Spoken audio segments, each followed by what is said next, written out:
To the church at Ridgeway, I write. The time has come for us to have an honest conversation. It's high time for us to talk one-on-one, man to man. I'm not here to offer an explanation or a justification. Neither am I here to offer an apology. I'm simply here to tell you my story, our story. You see, just the other day, someone came to me and said, "Hey, you inspire me. I want to be like you."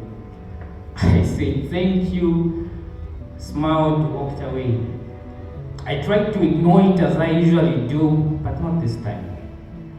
I quickly whispered to myself, if only you knew.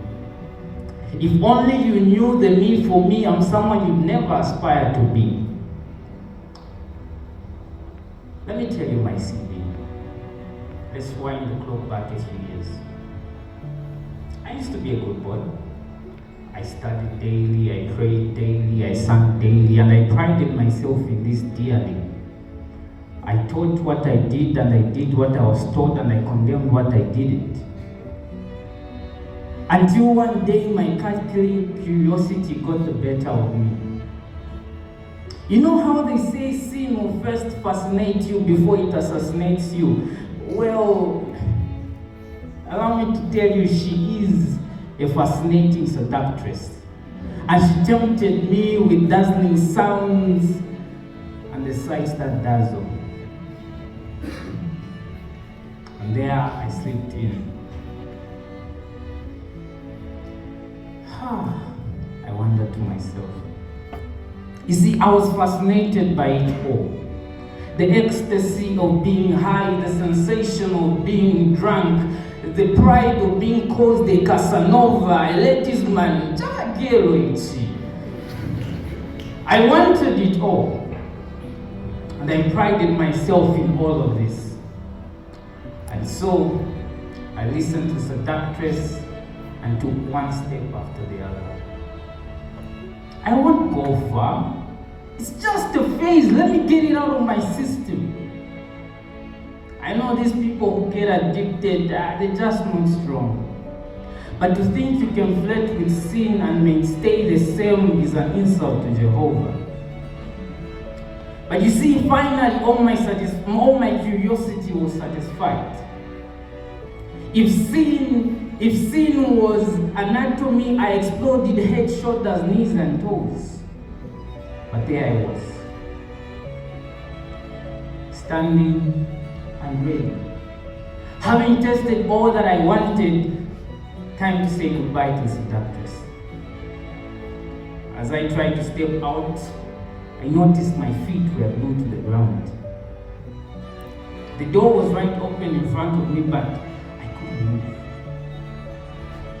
Confused, I asked around, and the seductress finally smiled and said, "Do you really think you can spend days, weeks, months, and years without standing on the solid ground, without starting to sink?"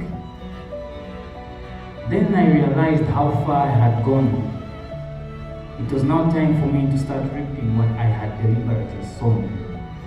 You see, I was now a prisoner. I was now a captive in a prison of my own creation, a slave to my own imagination and decision. I had danced with the devil for so long that he robbed me of power to resist. He grabbed me, he cracked me up, and equally yoked me to himself, scrambled the little faith I had, and left me nothing but a shell of my former self. And there I was, weak and shaky, losing hope, trying to come to the brethren, like maybe I'll find some shelter at Ridgeway. And every time I opened up and told my story to the others, I found myself as the topic of backbiting. The sin was already heavy on me, but when I shared to my brothers, they started backstabbing. My heart was breaking, but now the load of sin itself was now back-breaking. There I was, trembling. And so, I decided that maybe, just maybe, I should give my story. And so I come to you and I say, yes, you may consider me and you may know me as the hypocrite. That I do not deny. You may know me as, he does the exact same things he tells us not to do, but this is my gift to you. As we consider the atmosphere of heaven, consider this story a warning. Yours faithfully, Anonymous.